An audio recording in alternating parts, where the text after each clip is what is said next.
welcome back to the Library of the League, where you can dig into the lore of Greyhawk. We've been turning pages upon pages and have finally come to the Suel, a tribe that has dominated Uruk for eons. Join me as we discover the migration of this human tribe.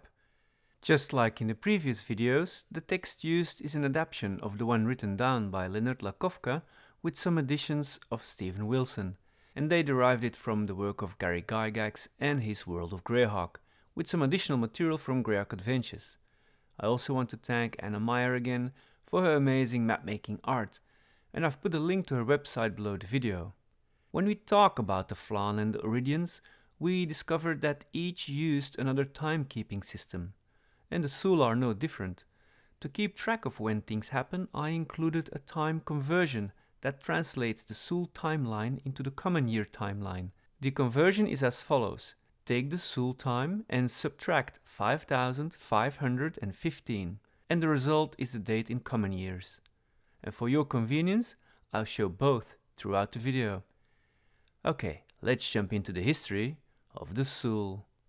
The Suel have a long history prior to their migration across eastern Uruk. We won't go into all of it, but you need to know a few important facts that went before.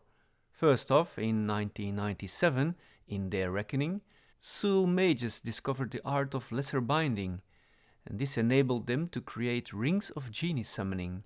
1200 years later, Zophar Adzol, heir to the throne of the empire, proclaimed that there is inherent evil in the binding of genies, demanding that all the great binders be returned over to him for destruction, and thus releasing the genies within.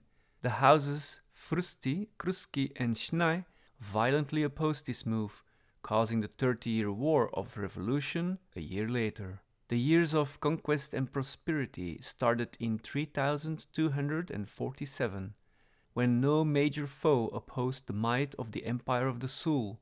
All the human tribes fell under their grip, and the entire western half of Uruk was controlled by them.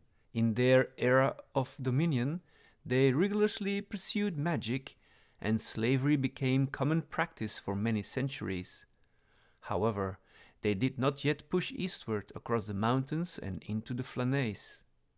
Among all the subdued tribes, it were the Bakluni who withstood the Suel the hardest, and many skirmishes and wars were fought. In 3977, the Suel and Bakluni finally came to an uneasy peace. Nearly 400 years later, the Suel Empire survived yet another internal strife, this time with the Oeridians, who tried to overthrow their harsh rulers. The true blow to their hegemony, however, came in 4788, when the plague years swept through the Suel Empire. Some plagues were magical, but most were mundane. The population, however, fell by a staggering 40%. When the population finally recovered, the Bakluni peace began to break down.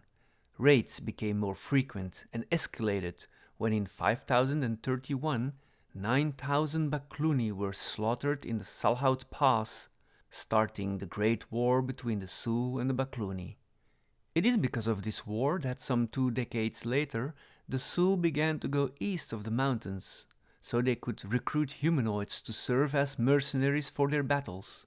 Thus, after years of preparation, the Suel finally made their actual move to the east, but it was not as the emperor expected. The year 5068 is known in history as the year of the prophets. For 7 different prophets foretold that, within 30 years, the destruction of the Suel Empire will happen. The emperor had all 7 drawn and quartered, even though one of these prophets was a high priest of Beltar.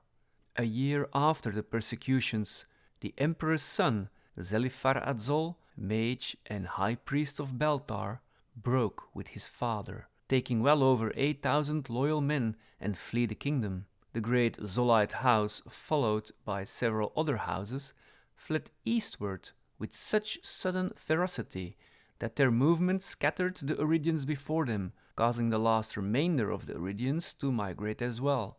Standing before the huge crystal mist mountains, the high mage Sleraltin caused a huge tunnel to be bored into it, so the Zolite Suel could flee the lands the Emperor ruled over.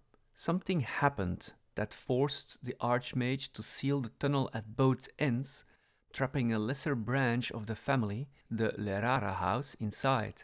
The Zolites continued eastwards. A year later, the Emperor commanded the houses Flannae, Kruski and Frusti to bring his son and the unloyal back to face justice.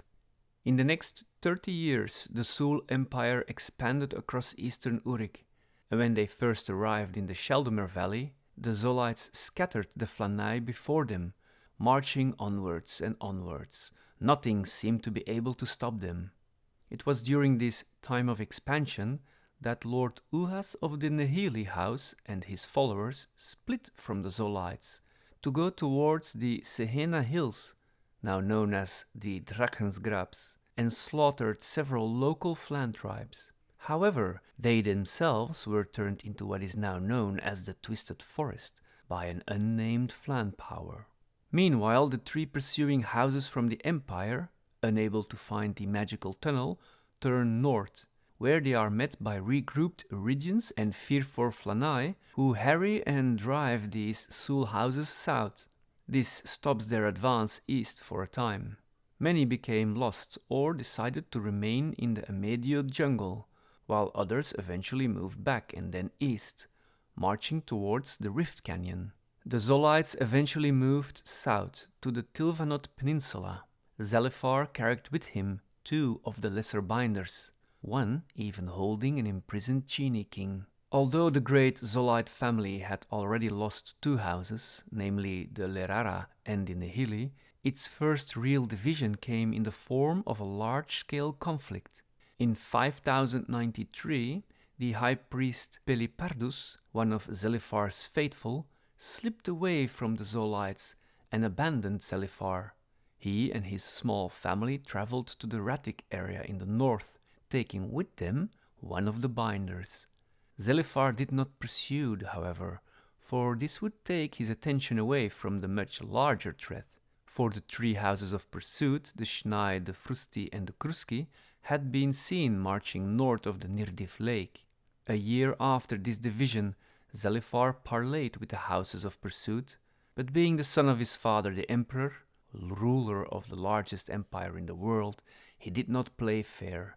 He ordered his famous archmage, Slerothin, to unleash such magical energies on the pursuing houses that it would devastate their forces. Slerothin delivered, showing the world once more he is the most powerful mage alive. Their forces were magically confused and terrified. Their mages had their minds wiped of all magic, and many died. The remainder of the 3 pursuing houses fled northeastward, all except one family. One small branch of the Flannae, the Hepmona, led by the priestess Jaguanara, moved south, where they caught up and chased southward a lagging branch of Pelipardus's followers, led by the brothers Lendor the Mage and Tilvan, a follower of Tarisdan. This small force, originally belonging to the traitor army of Zelifar, hid in the vast swamp. Tilvan and his followers later moved further south to establish a monastery on the peninsula, but Lendor had taken his followers even further south, moving to the largest island of the Spindrift chain. Jaguarana and her Flannae continued madly, blindly to the south, eventually crossing the ocean in basic canoes to chase Lendor. They failed to find him, however, and find themselves in a large jungle land, a jungle as far as they can see. In their mad search, they gradually took control of these northern reaches. Back in the Suel Empire, just west of the mountains, the Suel mages gathered immense amounts of magical energies until they feared they would destroy themselves, and then unleashed it on the Bakluni kingdom. The infamous Invoked Devastation, as it would be called later in history books, did not leave a single Bakluni city standing, and utterly destroyed the land. Only an hour before did the Bakluni goddess Istus warn her clerics of the impending doom, and they and the best mages of the realm gathered at the protected holy site Tovach Barahu. They retaliated only moments after, because protected at their holiest site, they had time to prepare, and they decided to use the arcane powers of the Binders to unleash a rain of colorless fire upon the Suel. This vile rain of destruction exterminated the Suel's central empire. The remains of both expenditures of energy are now called the Sea of Dust and the Dry Steppes. Several years after this apocalyptic event, Zelifar, last scion of the emperors of the Central Empire, teleported from the Griff Mountains back to what remained of the Suel's Central Empire. He had been warned of a biblical destruction taking place in his homeland and figured he would return and take his father's throne. He was, however, obliterated, for the lingering magic was powerful, and the final throes of conflict in the land tore him apart. Thus ended the Suel's Central Empire, and its ending divided the continent of Oerth in two, for no sane person would cross these devastated lands. Let's put this event in the greater timeline. You've probably seen my previous videos about the Oeridians. Well, the crowning of the first Oeridian Overking and the establishment of the Aerdian Empire will not even occur for another 416 years after this apocalyptic event. Well, let's summarize. The Suel Empire was vastly different things at different times. In its earliest stages, it was comprised of wandering related tribes who developed warring city-states. Then, coming into contact with the elves and their great wisdom, they became more enlightened and developed their first empire, an empire controlled by a senate. Eventually, their civilization was ruled by aristocratic families and princes instead of a democratic senate. They were introduced to magic, and that drove them towards gaining more power and more magic. It eventually dominated their whole history.